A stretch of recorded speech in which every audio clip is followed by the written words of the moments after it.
Hi, welcome to my channel. My name is Shara. If you're new here, please make sure to subscribe.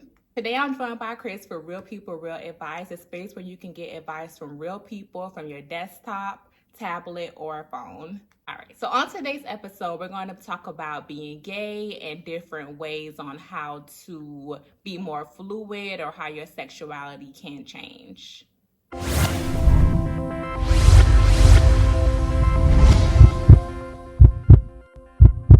Tell us a little bit about yourself, Chris. Well, you have my name. I'm Christopher Wilmot. I'm 30 years old. I guess you would call it Pisces. I was born in February 26, 1991. I currently work at the Jacksonville Sheriff's Office as a bailiff. I've been doing that for about 5, going on 6 years here in October. And a follower of Jesus. I like to call myself a disciple, not too much of the Christian title, but because that's where the religion and all that stuff kicks in. But so that relationship with the Lord is awesome. That's amazing. It helps navigate all the other things that we're probably going to discuss here in a second. And I like to, a fun fact, I'm adopted. I have 3 sisters, 2 brothers, and yeah, I'm just living and loving life, the blessed life. Okay, well, thank you, Chris, for joining us today. So let's get straight into it, okay? Yes. So when did you first know you were gay? Well, I think ever since I was a kid, I always struggled with bouts of just attractions to the same sex, to men. And I was like, oh, I don't know what this is, trying to explore it out, try to figure it out. Since being adopted, I came out of a kind of abusive, mentally and even sexually abusive foster home. So that kind of contributed to the disarray I had with portraying the opposite and even the same sex. And so kind of navigating that and exploring that is when I kind of started eventually diving into it a little bit more around actively. I guess you could say around 18 is when I said, okay, I'm going to actively start to pursue this after so many years of suppressing it, trying to understand it, navigate it. And so I just kind of just embraced it at 18 after having so many different negative encounters with the opposite sex and even some negative encounters with the same sex. So Yeah.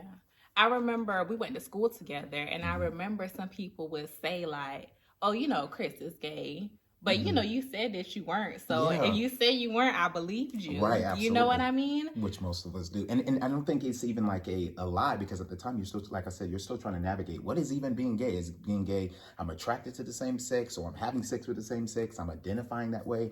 And I'm learning that, especially in today's day and age, it's a plethora of different ways people have identified and even defined being gay. So at that time, I didn't believe I was gay. And since, even though I've evolved in other things now, then I thought I wasn't gay. This wasn't what it meant to be gay, and I definitely didn't want to accept that. So yeah, it was definitely hard. Yeah, processing it, especially with no resources or nobody really to talk to who you could relate with and stuff like that. So yeah.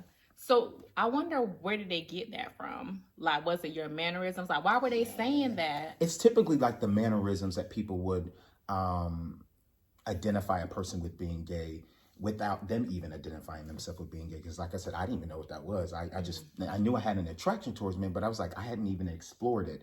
I was molested, but I was molested by the opposite sex. And so that was a whole completely different experience in itself. So I just had a different way how I looked at sex and sexuality and so on and so forth. But growing up, not knowing how to really relay those things and even express yourself, you express yourself the way that you're figuring out. And so my mannerisms, I talk with my hands, I do that often. Yeah.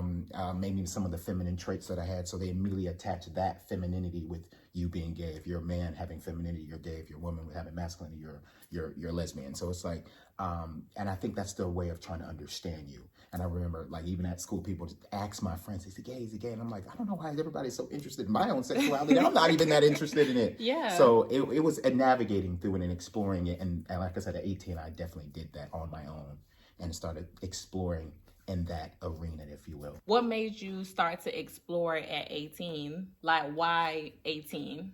Well, 18 was everybody think they'd grown. And I was I felt like I was being suppressed a lot of my life, childhood life. I wasn't able to be fully myself, or because I was still understanding myself, or I could tell I was like not able to fit into certain groups and crowds of people. I wasn't black enough to the black people. I wasn't white enough to the white people.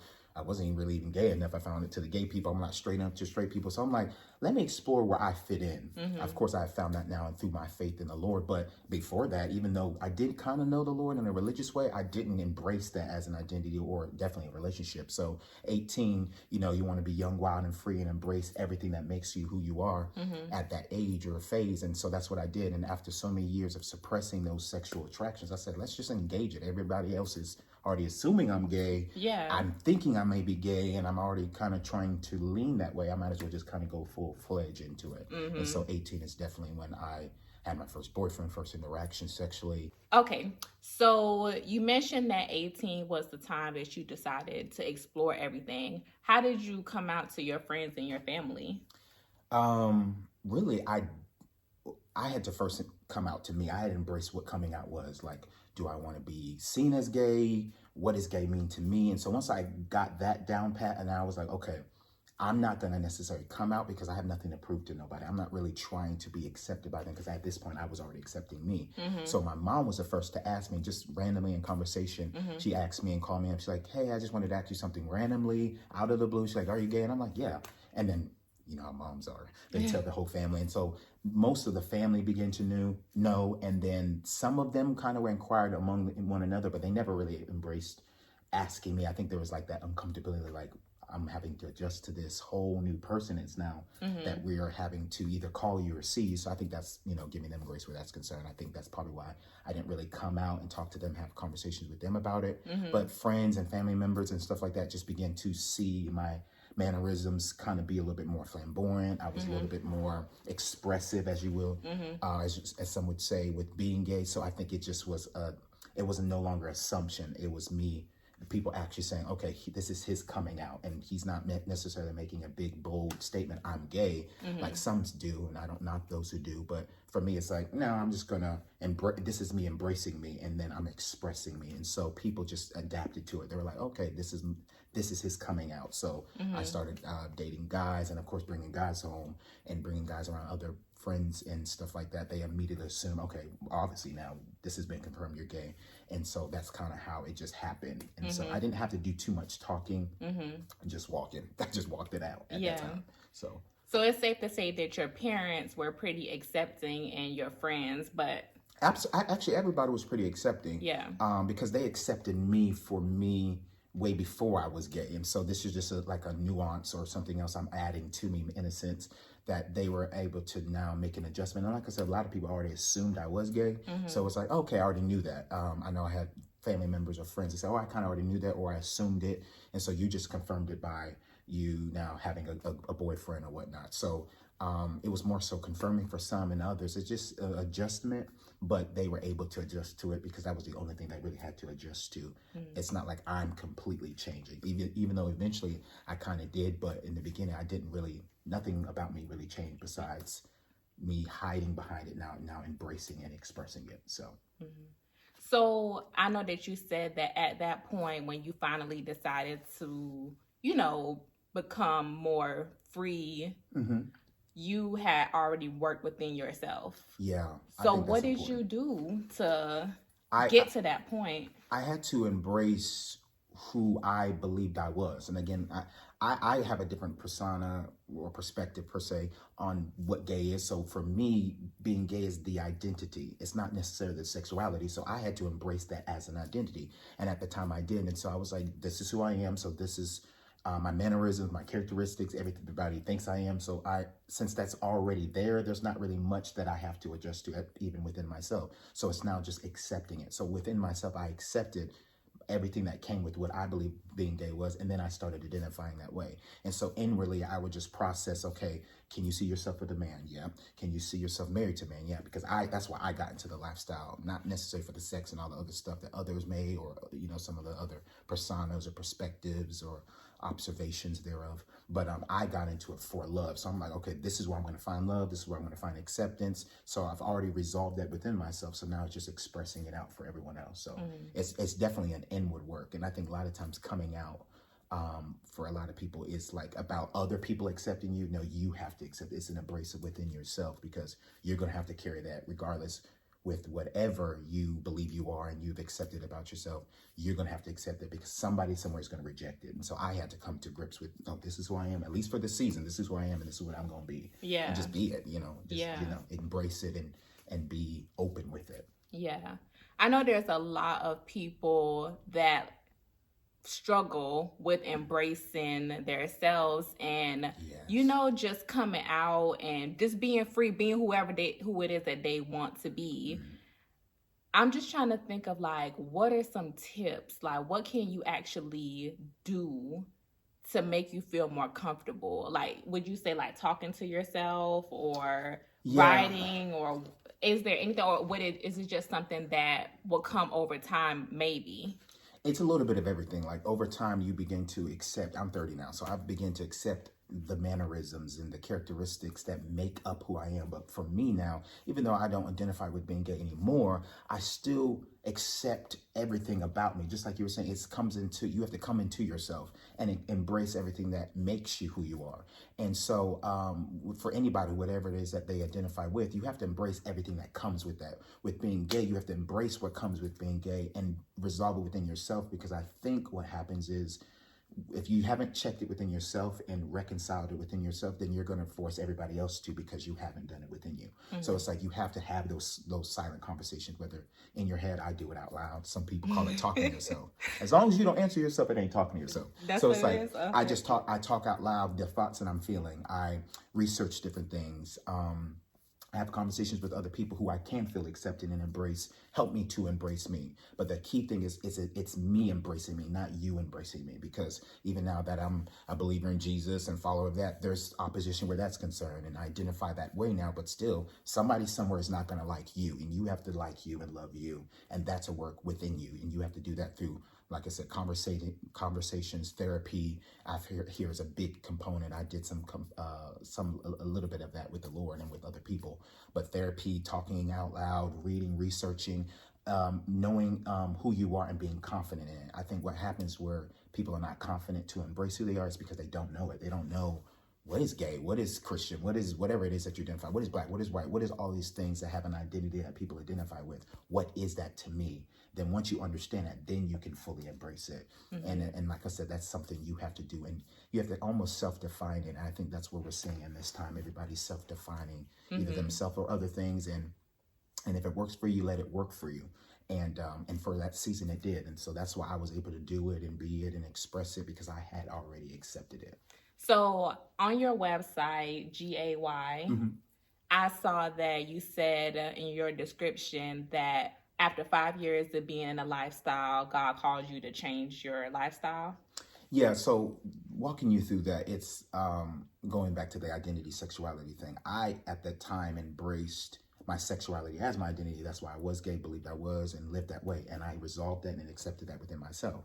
But then you start to develop, a relationship with God. You're reading the Bible, and you hear all these negative connotations to that lifestyle. And I'm like, okay, how does this kind of fit into my truth? And I realized the more and more I started following the Lord, that the Lord wasn't calling me to my truth. He was calling me to his. And so in doing so, I said, okay, I'm going to need to accept this.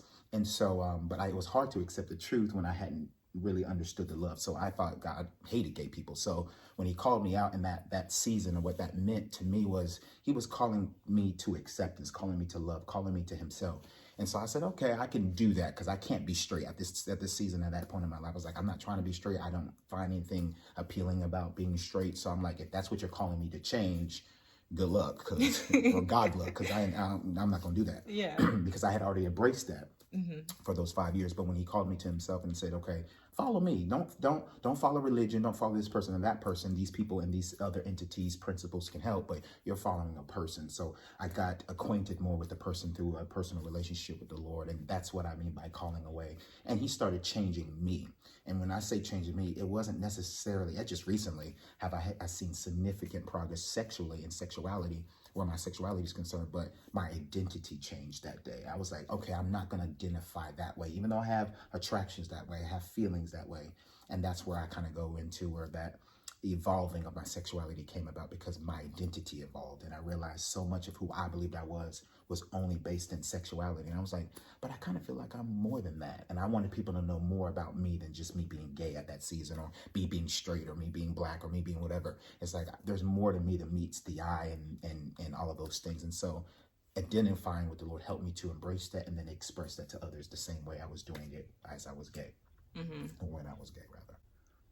So what, like, from the encounter that you were having and who you were speaking with, like, what about the relationship with God made you feel like it wasn't okay to be gay or identify as gay?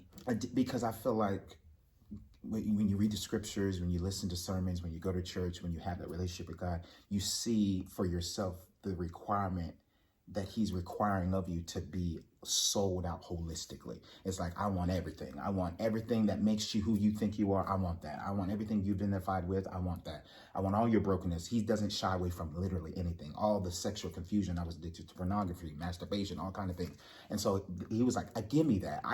Because I already accept you. God accepts you. I already accept you. Give me that you think that I reject, or people have told you I don't accept, or that's not welcome here. He said, give all that to me. So when I realized he accepted all of me, I was like, man, I don't have to be ashamed of these things that made me who I was, or the things I identified with to become who I was. And so as I began to do that, and I started to see, okay, it's not even really, because a lot of people put emphasis on God doesn't like the gays or gay people. It's not even about the sin. It's about the lordship. Like he wanted me to be He wanted me to be his complete sold out servant, and I want him to be my Lord, not my Savior. And that's why I say there's a distinction I make sometimes with Christian versus disciple, because Jesus is not just a religion to me or a Savior to me. He's my Lord. So when I realized he wanted a Lord over my sexuality, I was like, oh, I didn't think you had any relevance to that. I didn't think there was any relevance to the Bible and how it can help you and encourage you where that's concerned. I've seen plenty of stuff where it condemns you, but I'm like, how can you help me with this in a good, loving way? And when he showed it to me, I was like, yeah, I can do that. I can submit this to you. And like I said, it doesn't go away. He didn't change my desires in a sense of I no longer am attracted to men. Men are beautiful beings, just like I believe women are beautiful beings. Yeah. He didn't change that. He just helped me to embrace it and accept it and submit it to him, and then walk with him with it in a sense. So do you think that for you, it would be possible to fall back into that lifestyle? Absolutely. You can do anything you want to do. If I let go of the restraints that God has given me, one of the three things that I often teach through maybe my podcast or through a discipleship group that I lead, or things that have been taught to me, is that God accepts you. Grace changes you. So I'm not changing you. You're not changing me. I'm not changing anybody. Grace changes you. You control you. If I let go of the control component, and I let go of the grace component, and I let go of the God component, I'm going to go back. Mm-hmm. But as long as I cleave to the truths that I have been, started walking out in, it's nearly impossible to fall back if you're cleaving to the thing that's keeping you going. And so God being that first and foremost, the word of God, the gospel, of knowing some of the scriptural approaches to just life in general, and seeing the relevancy and the evidence of that in your life, and then just controlling yourself. That's how I've learned to evolve in even my sexuality and even my identity, is controlling myself. I used to identify with all the impulses, the impulsivity of my feelings at the time, the impulsivity of my thoughts at the time, and I was very impulsive. And before you know, you become animalistic. You're living off impulse. So as I began to control myself and continue to stay accountable to doing so, I'm able to walk in a fuller light of that and continue to stay far from anything. And it's not just sexual issues, but any issue that the Bible deems, more on the negative side, or not in the necessary the best view that God has for us. And so that's how I've been doing it, and that's how I continue to keep doing it. But if I slip from, my time with the Lord, if I slip from reading and studying and being accountable to the things that I know are true and holding me accountable to the things that I'm doing, I will definitely slip back. And I've had millennium moments of slipping, kind of finding myself falling back into things, different ways of thinking, accepting different mannerisms and behavior characteristics and communities just because you're lonely or you're insecure at the time. So it is definitely possible to slip back. But even if you slip back, God's still there and accepts you there. So it's not like I have to live perfectly and that's the only way I'm doing this, because I don't think anybody's doing that. As you can clearly see in society, nobody's got it down pat perfectly. We're still learning and evolving into this as well. So like while doing my research, I found that being gay can be linked to genetics. So basically from what the video was saying was that men have an XX chromosome and women have an XY chromosome, and around 7 weeks that your genitals start to formulate, and then sometimes the chromosome can start breaking off and it can create like in your DNA where you are more attracted to men or more attracted to women. Also, from my research, it shows that like the way a woman's brain is set up and the way a man's brain is set up is different. There's certain parts of the brain that are larger and smaller. And when it comes to like transgenders, when they did research on transgender individuals' brains, it showed that the areas, whichever gender they identify with most, it was matching of, the gender of a female or a male. So what do you think about that? Do you think that people are born gay?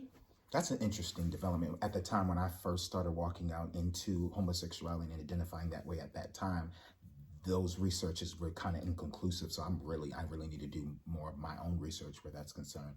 But just hearing it now, it's eye-opening, and I think it's revelatory to, at least embark on and dissect further. I think personally, are people born gay, whether the science is inconclusive or not? I think, going back to even the Bible, I think the Bible says we're all born into sin. So if, say, you do identify homosexuality as sin or whatever, then you can be possibly born in a way that kind of steers you that way, so to speak. So can you be born gay? It is possible, maybe. I don't know. I think even if you are, I feel like you always have the ability to do what you want with your own body, your sexuality, your own life. And so I feel like nothing should rob you of that freedom, not anything. And so I have found that through relationship with the Lord and actually reading the scriptures, he's given us that liberty, that free will. So can you be born something? Yeah. Can you change something? Yeah.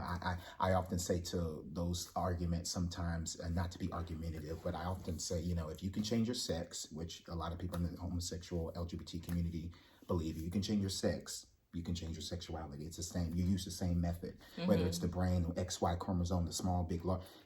If people are born a certain way and they change that, then you can change anything. And I think really the LGBT community are redefining different odds and limitations that we put on ourselves and humanity, that they're breaking the barriers on and say, no, you literally can be whatever you want to be, whatever you believe to be. Yeah. And so, and I think that's the beauty in it that I see when looking at those things and those arguments. Yeah. So, like, being born some way, it would be hard to, why would you want to change if that's how you were born? So do you think that you can still walk this path with God and continue to just be gay? Like, do you think that you're able to do that, or is it? I haven't found a way, because of the demand that the Lord puts on me and what I see he puts on a lot of others, not in this dictatorship or overbearing way, but it's just through, hey, this is my way. This is how I want to be done. You can do it your way, but this is my way. And in doing it his way, I just see that I haven't found a way to be both and do both. And in this stage of my life, I don't desire to be. I go back to your question about, being born that way. Why would you want to change? I mean, that could be an argument both ways, because some people say that to the transgendered. Why do you want to change your sex? You were born a man. Why do you want to change your sex? You were born that way. So I think the argument needs to get off the table with what you're born as, because they've already transcended and broke that barrier. It doesn't matter what you're born as, whatever you believe as, whatever you identify as, that's where the thing is. So it's not even an issue of sex. It's not an issue of sexuality, theology, religious approach. It's an issue of, what do you believe? I believe in the Lord and what he's told me and the conversations I've had with him personally, and then through scriptures and what he's commanded me to do. Other people don't believe that, and they can live that according that way. But for how I have identified with the Lord and my relationship with him, I just haven't been able to find a way to do both. Scripture, I'm thinking of the scripture that often comes in my mind when I think about topics like this. It's dealing with money, but you can see it in this context. He said it's impossible for any man or woman or non-binary to serve two masters. And I just found in my walk, I was serving sexuality as a master. It was like, oh, I'm going to identify this way. I'm going to dress this way. I'm going to act this way. I'm going to go to all the community events that function this way to appeal and continue to confirm my feelings about this way. And God says, okay, where do I fit into that? You can't, it's going to become difficult for me, maybe not for all. It's going to become difficult for you to follow me while you're still trying to follow something else. And that could be anything else. You can plug that in for anything. And so for me, it's just been difficult and challenging because I did try to do it at one point. I tried to, some could call it being gay and Christian. I tried doing that. I couldn't do it. It's just not in the level of relationship I have with the Lord or desire to have, and just the different convictions I was having. It was just, I tried to do it and I couldn't enjoy it like I used to when I was just following being gay versus now trying to follow Jesus in a different way. So it's just conflicting for me. So, but I leave to each his own, Yeah. That's kind of my theory. So what advice would you give to somebody that's feeling conflicted, but at the same time, they feel like this is how I'm born, this is who I am, and I want to be true to myself? How do they balance that? That's a very loaded question. I think, like I said originally, you have to accept who you believe you are, but more so, why do you believe that? You say, like, my true self. What does that even mean to you? Are you basing that off of your mannerisms, your characteristics? You're basing off what society's telling you, what pastor's telling you? What is that truth to you? What is the truth to you? For me, we know it's going to be something biblically related or whatnot. Is that the same for you? If not, whatever your truth is, you have to own that. You have to accept that. And then that's how you're going to be able to identify that and reconcile the different things that conflict with it. But I think where the confliction comes in and where people can't find the resolve is that they're trying to identify with multiple different things that are conflicting one another. Like I said, in my walk with the Lord, I got to a place where he was like, it's going to be difficult to follow me this way when this thing is starting to take you another opposite way. You have to figure that out for yourself. What is it, something you're willing to be sold out to? If it's being gay, be sold out to that. Don't kind of try to blur the lines with it, because I think you run into that confliction where you're trying to like, oh God, how do I do this? How do I do that? Because you're trying to follow two different things that may be opposing one another. So you have to identify what the truth is to you, why you identify that as being the truth, and are you willing to be sold out to it? Because unfortunately, you're going to have to be sold out to a thing, especially in this day and time of how everything's becoming divisive. You're either this or that or that or this. You can't kind of be both, because when you try to be both, people try to pull you to one side or the other anyway, and it's very hard for you to kind of, when being pulled to which side do you go to? So I think you have to decide, pick a side and choose a side. And be sold out to that and embrace everything that comes with that once you understand. And I think that'll help with the confliction and the resolve that you need to develop within yourself so you can finally accept it. So I was doing some research and I was looking up like how to not be gay. And of course, conversion therapy came in. And on your website, I see that you say that, you don't believe in conversion therapy. No. So like, how is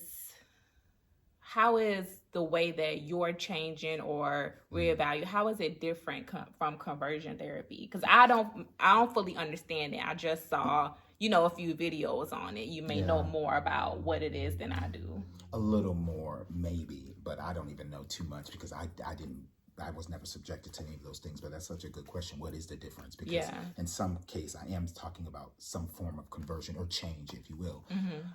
The difference for me that I found is, one, I've never been converted through a therapeutic approach that I have seen that people who are conversion therapists or who have undergone those type of studies or experiments. It's more on a scientific chemical type of thing where they're trying to scientifically experiment on you or change you through some type of form of psychosis or some type of experimental drug and stuff like that. I don't do any of that. And so I think that's the major difference in the distinction. Although I do profess change into some way or degree where my sexuality is concerned, I did not get it that way. God accepts you. Grace changes you. You control you. This is not even a thing that a man or woman can do, and not even a pastor can do. And I think sometimes the confusion is through the conversion therapists, and little that I know about conversion therapy is they promote this, I'm going to do it for you, or I'm going to do it in you. And you can't change a man. You can't change a woman. I've learned that the hard way with people I've dated, men and women. It's like, trying to change this person to be what you want them to be. You can't do that. And so not even a pastor can. What we can do is encourage you to change and encourage you along the route that you have chosen to change. But I can't do it for you. And when the component where I say like grace, what is that? It's the, I hate to use this word, but it's a theological approach that we have taken from the Bible to change the mentalities of a person, the mindset of a person, how we see things, our not our psychosis per se, but our perspectives, all of those, our philosophies, all of those different things. So we use just different scriptures to help people to resonate and understand, okay, my feelings and my faith, how do I reconcile those two things? And so that's what I believe the gospel of grace does and helps people to navigate through that. But it's not something that even the gospel won't do for you if you don't want it to be done in you. And so the major difference with conversion therapy is there's it's almost very aggressive. It's very abrasive. It's definitely, I believe, inhumane because of all the different degrees that they're going to change somebody in a way that really is not going to be effective in the long run. It's a mindset, it's a mentality thing, a believing thing that you have to get to the root of, and none of those chemical things can do that. So, just in my opinion, so that's the major difference for me. Yeah. So, do you believe that somebody can like be fully into the church as you are and have this strong relationship with God, but also live a gay lifestyle?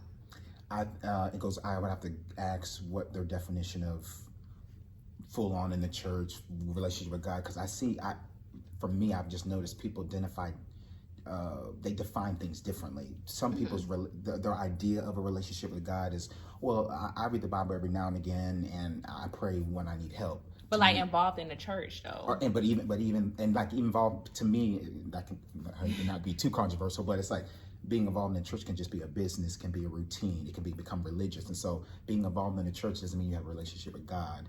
Because you read the Bible every now and again doesn't necessarily mean you have a relationship with God. Because you do these different things doesn't necessarily mean you have a relationship with God, or you could, but it's different. And so my level or my relationship with God is different. I don't have a relationship with God through the church. I have a relationship with God with the church, but not through the church. It's not based on the church.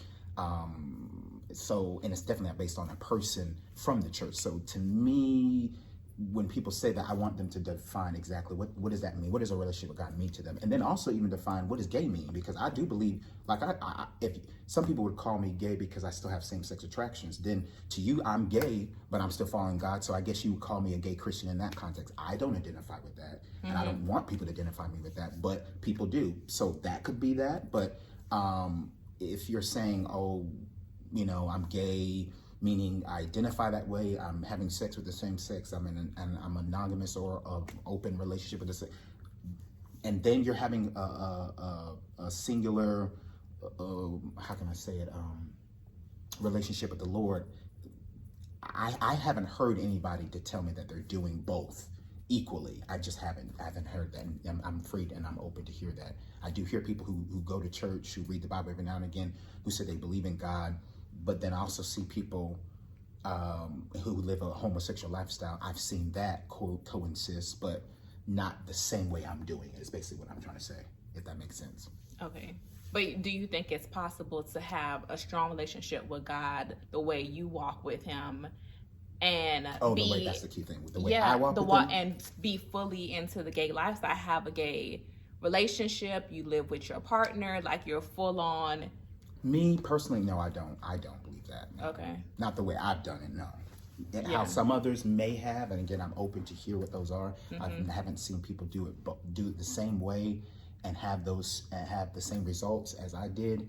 But I'm open to hear. I'm open to learn, as I believe we all should. But not for me. I haven't, because like I said, God required me to give up everything, and in doing so, it was hard to continue to do that if I gave it up and denied it, and so not suppressed it, but more so just denied it. So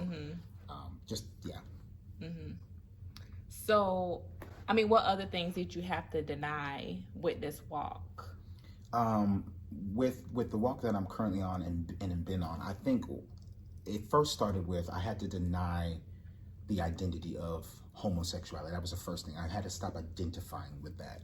That doesn't mean I had to stop being attracted to or desiring. I just had to stop identifying with it. So that's the first thing. I had to stop identifying with it. I had to stop. Actually, even before that, the real first thing God told me, and I used to always tell girls this who would cry on my lap about guys who broke their hearts. I used to always tell them, well, you need to stop having sex with them because your judgment is being clouded because your emotions aren't all involved. So I had to detach my emotions from the lifestyle, and I think that's often what brings people back to it and keeps people bound in it, in a sense. And maybe bound is a strong word, but it's like because you're emotionally tied to it, a soul tie, someone may call it. So I had to untie the soul tie that I had, and I didn't do. The Lord helped me to do that with accountability pastors and stuff like that. And then I had to go, once I took my emotions out of it, I had to take the sex out of it. I had to stop having sex. I still was going on dates though. I was still going on dates with guys here and there, but I was like, no, I can't have sex. And I realized, and again, I was trying to do like the monogamous relationship with the guys, but it just never worked for me. They always wanted to have sex. At the time, I didn't really know where God stood on, gay marriage and stuff like that. So I'm like, I don't believe in sex before marriage. That's just me. I don't see any support in the Bible that's condoned. So it's like if I'm following the Bible, I can't add to it or take stuff from it. So I'm like, we both, and the thing is, both of us said we were Christians. I'm like, but we seem to be following God differently, so we couldn't cohabitate together. So I had to stop doing the sex. I had to stop doing the emotional investment. And then, like I said, I was, because of the way I was living in that lifestyle, I was very addicted to pornography. All the way even up until like 5 years ago, and so 4 or 5 years ago, and so I had to get help for that. And then once I started to take the sex out of it, the emotions out of it, and my mindset off of it, I started seeing the change that I'm currently seeing now and continue to prayerfully see in the future. So that's more of the denying. How that's the things I should say I denied and continue to deny. Okay. So are you in a relationship with a woman now? Have you started dating women? How is that going? No current relationship with a woman. I have had some interesting prospects, if you will. I've explored some options here and there. And I've tried. It didn't work because I'm still learning. I'm still learning what it means to be attracted to women, how that works, how to navigate that. So I think there's a lot of learning curve on my end. But just being myself and, seeing who accepts me for me, and this time as well, I'm just using the same things I was taught prior to walking this out. So currently no dating relationships at the moment. I just actually went on this little singles, kind of like speed dating, but it's a Christian thing for those who believe and following God the same similar way. So it's like being among like-minded believers makes it easier to kind of connect with the opposite sex for me, because of the intimidation of like, will they accept me for everything that I've been through and all of that? So that's a good playing ground to play off of, if you will. So I've been kind of getting my feet wet a little bit with that. And I also want to add that not that I have to be married to a woman to be following. I don't want to even insinuate that, because honestly, I thought for a long time I didn't want to be married, especially at the time when God told me I couldn't be married to the person I wanted to be married to. So it was like I didn't really care for marriage, but I'm starting to desire it, and so that's why I'm starting to slowly get into the dating pool and see how it is and explore it out a little bit. Yeah. So I was watching Love is Blind a while back, the one with Lauren on there. Yes, I love her. So it was Diamond, and I forgot the guy's name. Do you remember? I don't. I forgot. I don't know his name, but I know exactly who you're talking about. Exactly. She was with. Yeah, and they were in the pods, and they had a connection. Yes. And so they decided they were going to get married.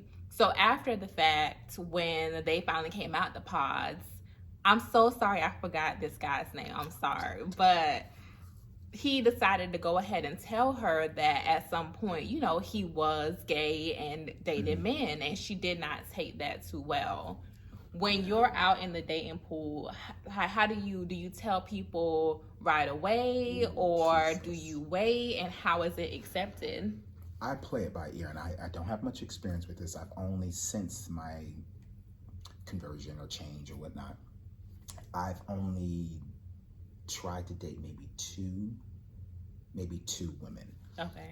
Before, which is crazy, I didn't even think about this until recently, but even while I was, I guess, gay, I still kind of like, to me, I like a certain girl. I mean, I like all girls, but I think I have a preference, I guess, or a taste or whatnot. So the two girls that I guess fit that taste that I've explored it out with, I'm always open about who I am and where I'm at the current season that I'm in. And so I think pretty much, especially coming from the Christian dating circles, and that we all kind of fellowship among one another, they're already familiar with my ministry, my outreach. So I think they kind of already knew. So I don't think I never felt the pressure to have to say it, but I always made references to it. So make sure that they knew, not just assume like, oh yeah, my testimony here and my testimony there, when we're talking about homosexual things, or our biblical beliefs on that, and so on and so forth. And so I would always make reference to it, so it make it very clear that I'm not hiding. But if it's somebody now, because recently I just went to that singles Christian dating thing last night, there's people that don't know me, don't know my outreach, don't know my testimony. Will I tell them up front? Absolutely not. I don't think that's something you need to deserve that out of me. I'm not just gonna give that to you. You have to earn it in a sense. But I definitely will not allow the relationship to get too deep before I do. If I feel like we're both interested, we're both wanting to pursue this further, and we're of course we're gauging for marriage, then that's when I said, hey, let me let you know about this. But if we're just talking, kind of trying to feel it out, I don't feel like you're privy to know that, because you have to earn that information. Yeah. So I just want to relate back to Love is Blind season, because, they weren't in the pods that long. Yeah. Do you think the moment that he told her, was that like what your idea was of, okay, we about to be in this relationship? Do you think that was a good time, or do you think he was wrong for waiting that long? Like when... And it's really it's case by case, person by person. I don't think we can put a blanket, okay, you have to tell him on date 2 or date 3. Or I think when you feeling it, say it. When you feel strong about that person, I hate to base it off something so, it's so broad, it's not narrow enough, but it's like, it's literally case by case, because he felt, okay, I really like her. And I really feel like we're going somewhere. I need to let her know about this. And I love that he did then, not while they're on the aisle, going down the aisle. He did it before. So I like that. For me, my personal opinion. Sorry, excuse me, Carlton. Okay, sorry, Carlton. Sorry. But yeah, I do love his timing on that. My personal perspective on that. I think he did good with the timing. So it's like I said, case by case, how you feel in the moment. If you both are feeling each other strong, I think you need to say something. If you don't know if it's reciprocated, then you can probably hold off. But if she really is digging you, hey, let me let you know this before we get too deep in it. And I think I think she kind of handled it well, but I still feel like this is an issue. I don't really want to take over the interview here, but it's like, this is an issue I see with women. It's like, I think no time is the right time for women who don't want to hear that. So let's just throw that out there. Yeah. So it's like, no time's going to be the right time. So, and she has to, and he has to be willing to accept that rejection. She says, no, that's a deal breaker for me. I can't be with somebody. And I don't want guys who are, experiencing what I'm experiencing, walking like I'm walking, to get discouraged by that. There's plenty of fish in the sea, and there's a lot of women who do accept that. And the things people into these days, oh my gosh, you'd be surprised what people accept. So even if it's not diamond for Carlton, there's some woman out there that's for her, just like possibly for me as well. So. And those two women, when you talked with them about it, they were pretty cool, or... Yeah, and they always knew it, so it was like, we didn't even really have to talk about it. Okay. And I want people, because that was my testimony, that's something in my past. You're not going to really know me now, because I'm completely different, the way I see life and everything, not just sexually, but just and holistically, everything about me has changed. So trying to understand me that way, you're gonna always...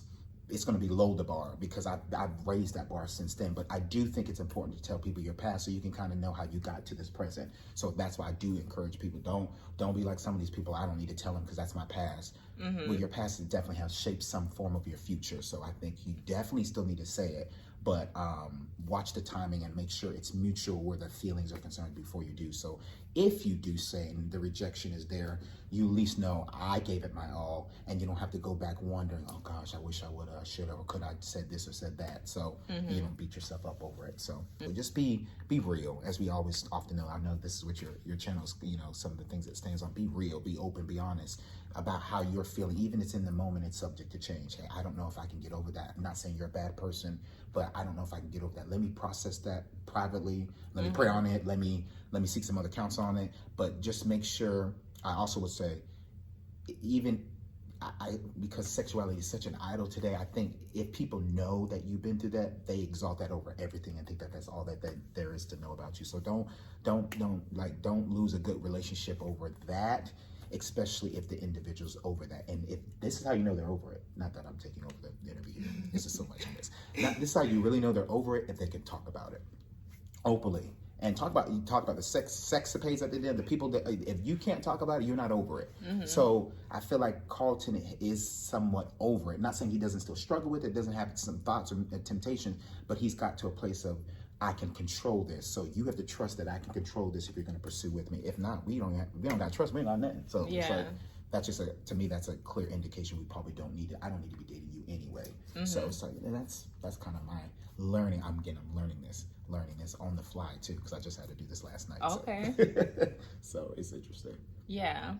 So does, like, with your journey, does it affect male friendships? It's so, God is so good. Like because it's such a God thing, I never, actually, even before I even really knew God to the degree I do now, men have always flocked to me, not in a sexual way, but they just always were drawn to me. They were like, you cool people. Even if you may be gay or people are calling you gay, we cool. You just too cool for me not to be around you, not to pride myself there. So I never really had issues connecting with men. But now that I've come out and told them, hey, I used to, and I still do have attractions to men, you can tell with certain insecure men, but I don't hang out with them anyway. Insecure men, yeah, they're funny about it. But most men, that I wear my shirt, this same shirt that says gay on, I wear it to church. I love making church people uncomfortable. I wear it to church, I wear it to everybody, because I want people to know I'm free from this thing. I have nothing to hide. I'm not ashamed of it. Yeah. I'm still, like I said, I'm still attracted to men to some degree. And so it's like, yeah, this is me. But that's not my identity, but this is me. And so this comes with me. So it's like when relating with male friends, but the thing that I realized that helps me to connect with them is not my sexuality, not my race, not my faith. It's men connect off of masculinity, off of confidence. They need to see something in you that they resonate with.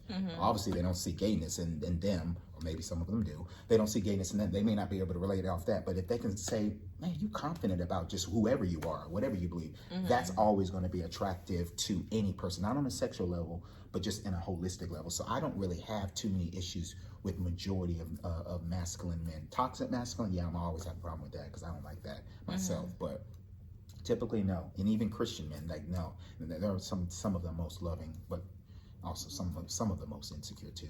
Now, what advice would you give to a man that has never come out to say that he's attracted to the same sex, or a woman who's never actually said that I'm attracted to the same sex, and they don't plan on saying it? They just want to be able to live a life where they're dealing with the opposite sex. Like, how can they navigate through that? I think, again, for me, it was too big of something to not express and not talk through. If it's not that big to you, if it's just like, oh, because I see this a lot with girls. They're like, oh, she's fine. Girls can find and admire another woman without going there with it. And even if they do go with it, they can go back with that. But that's interesting. We give the luxury to the woman to fluctuate with their sexuality, not the men. That's a whole nother subject another day. So in fact, it's actually encouraged to see women, go on the other side, or stuff like that, especially if you watch porn, if you've been addicted to that. So it's like, for me, I would tell the person, okay, if it's not a big deal to you, then yeah, you don't have to mention it. But sometimes it may be, but dads, they're afraid of what other people will think. Yeah, and so that's what I'm saying. If it's not a big deal to you, you don't have to express it. But if it's gnawing at you, you have to express it. But you have to find a safe community to do it. You may not be able to tell the dad. You may not be able to tell the pastor. You may not be able to tell that person, but you have to tell someone and sit on it before you do just divulge it to everyone. make sure, have you told yourself that? I struggle with this. I think that's what the issue comes in. Going back to my original point, it's like, I can't accept something you haven't accepted about you, and I can help you with something that you haven't identified as a problem within you. So it's like, if you haven't said, yeah, I'm struggling with this, I can't help you with that, or nobody can. And so it's like the man or the woman has to say, this is an issue for me. But if it's not an issue for you, that's fine. But if it's an issue for you, it's gnawing at you, it's making you socially anxious, you can't even connect with the same or opposite sex because of that issue. I'm struggling with sexuality, I'm battling these desires, and it's going on and on. You need to express it, because suppression leads to I was saying suppression leads to depression. So if you keep suppressing something that's bothering you, it's just going to keep depressing you. So you have to find a place that is safe, that you can express it if it's bothering you. If it's not, you can just dismiss it, and you should be able to dismiss it. But if it keeps coming back, talk about it. Talk to the person you feel comfortable with. I believe I'm a safe place. There's other people out there, believe it or not, who don't mind you telling them, hey, I'm struggling with this. Yeah. Even if you're married. And I've seen a lot of that, people married or people are in a committed relationship. And it's like, I'm currently in an opposite sex relationship, but I'm still dealing with same sex issues. And so it's like, yeah, I feel like that makes you human. And I think we need to definitely get back to being human, not Christian, being more human first. So yeah. So how do they know that you're a safe place? Because I definitely want anyone that's watching this, that's struggling, to be able to reach out to somebody, but I know it's sometimes hard to trust. Yeah. Well, I'm going to define to you what I think a safe place is, so you can trust it, because I think you mentioned something about the trust component. How can I trust? And so a safe place to me is somewhere you can lay your baggage, your secrets, deep or dark or light, and it won't be judged. You can get it out, you can vent. Now, that's what I believe a safe place is. And if you just want a safe place, I'm that. We have to also make sure okay, do you want a safe place to just vent, or do you want somebody to help you? And I'm learning to tell the difference, because some people just want to vent. I'll let you vent. But if you're saying you're coming to help, there has to be some component of opposing what you think or feel or whatnot if you're going to get the help that you're looking for. So only reason why I said that, because sometimes I think people have confused the two, safe place with a helping place. And so they think, oh, I'm coming here for a safe place, but I need help. And then they get told something they don't really want to they get told something they don't want to hear, and they feel like it's judgment. And then they say that wasn't a safe place. And it's like, no, that was a safe place, but you didn't know what a safe place was, and you were going to it for the wrong reasons. If you want a safe place just to divulge, I won't even say nothing back. I'll just listen. Some people just need to be heard, and that's what I define as a safe place. You can tell me whatever. I'm holding secrets to the grave about people you never know. Like I said, everybody's dealing with this a lot. Well, not everybody. There's a lot of people dealing with this. You will never know. I believe it. And their secrets are safe for me. Does your organization create a safe space? What exactly does your organization do? Well, I do personal, maybe you can call it development or mentoring or discipling. I call it discipling per se. If people need help with understanding and reconciling their feelings with their faith, biblically speaking, because like you said, you mentioned a lot of things that it's not clear in scripture, and people think that's bad, it's actually not bad, or think it's good, that actually may be a little bit more bad. So I do that. Where the help component is concerned, safe place is you can literally come, call, text. I do prayer things, midweek prayers, where I just pray any prayer request that you have.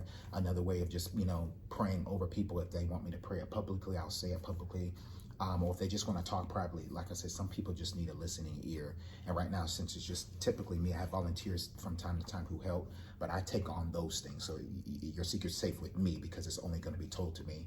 Prayer requests I will only see. And like I said, and even if you want to meet up, I've done meetup and hangouts and talks with people as they're processing things. And just in a kind of a therapeutic way, help them to process it. Not that I'm a therapist or anything, but that's again, my definition of a safe place and what they are getting when they come to that place with me. Is it free? Yeah, everything's free. I don't charge anything for that. Only thing I charge for is for the apparel items that I sell, and that just helps to support it and get, the mission out and help other people get acquainted with this. But that's the only thing that's I sell, and the shirts are $15, so it's not even that expensive too. So all the resources are free, as it should be. So okay. And what about if you have somebody that wants to walk down a different path, but they don't necessarily want to be close to God? Do you think you'll be able to help them? That's a good question. I've never had somebody to do that. because in the mission is God accepts you. So a lot of the components is about God, but I still know through my relationship with God how to have a relationship with somebody who doesn't even believe in God or like God, because I believe our humanity should not oversee or trump our Christianity. So I'm like, I'm not gonna be so Christian I can't be human. And so it's like, you don't have to be a Jesus follower or a believer in God, or reader of the word, to still be accepted by him, or even accepted by those who do. And I think the true Christians know how to connect with anybody, because that's what Jesus did. And so I'm like, I can connect with you, hang out with you, chill with you to some degree if you're open to that, and experience the things that I'm experiencing. I do believe when it gets to the acceptance thing, you don't have to be following Jesus to experience, because God does that. The self-control thing, I can help you control yourself, but the change component, because that happened through God and it didn't happen through a church or a person or anywhere else, I don't know how much of the change component you can experience. I'm sure you can experience something just by controlling yourself. You'll be surprised what changes through that. But the level and the depth of what I've experienced, you're going to have to do exactly what I did. But if you want to experience acceptance, that's free. And I'm not saying the other stuff is for charge, but if you want to experience acceptance, you want to experience self-control, there's stuff that God has just put in the earth that you can just research and learn, and I can help you with, to understand how to control yourself if you're dealing with some type of sexual addiction or stuff like that. So you don't have to be saved or a follower of Jesus to experience those two components. The only thing I think that I require is to be saved to experience the change component, because that comes through that, if that makes sense. Okay. Okay, well, thank you guys so much for watching. Thank you so much for having Chris. me too. Yes. It was I awesome. think it's very informative. And of course, everyone has different opinions, has different viewpoints. You can weigh in on the comments how you feel. If you need any help, I'm going to tag Chris's organization. If you're interested in taking that path, if that's something you want to do, it will be tagged below. And thank you guys again for watching. If you haven't subscribed, please make sure to subscribe. Thanks. Thank y'all. Love you.